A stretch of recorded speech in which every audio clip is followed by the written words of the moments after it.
अस्सलाम वालेकुम। आज हम लोग बहुत दिन का बाद ग्राउंड में आया था। मेरा 17 और 18 साल का बाद ये हम लोग गेम खेल रहे हैं और क्रिकेट खेलने के लिए आया इधर ही हमारा कंपनी का आदमी।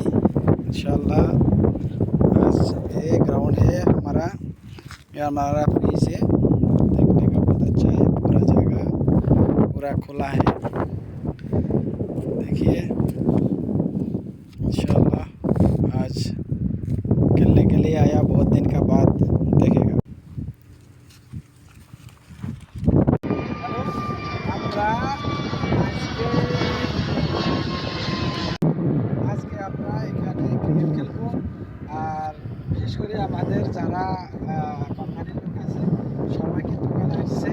আলহামদুলিল্লাহ আমার 2 ফ্রেন্ডও আসছে, আমার এক আঙ্কেল আসছে, ও খেলবে। আমাদের বড় ভাইরা আছে, সবাই আছে। আমরা সবাই এখানে ক্রিকেট খেলবো। ক্রিকেটে এখন দেখেন খুব একটা ভালো একটা মাঠ আছে এবং মাঠগুলো খুবই সুন্দর, খেলাতে অনেক মজা পাবে। আমাদের ছোট খেলোয়াড় আসে, এই যে আমাদের ছোট খেলোয়াড়, আপনারা দেখেন।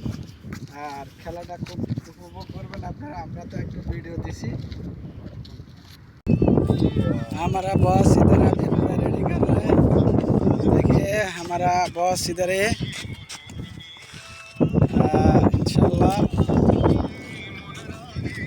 आज तो इंशाल्लाह पूरा अच्छा मौसम है, अच्छा खेलने का जगह है। ओके।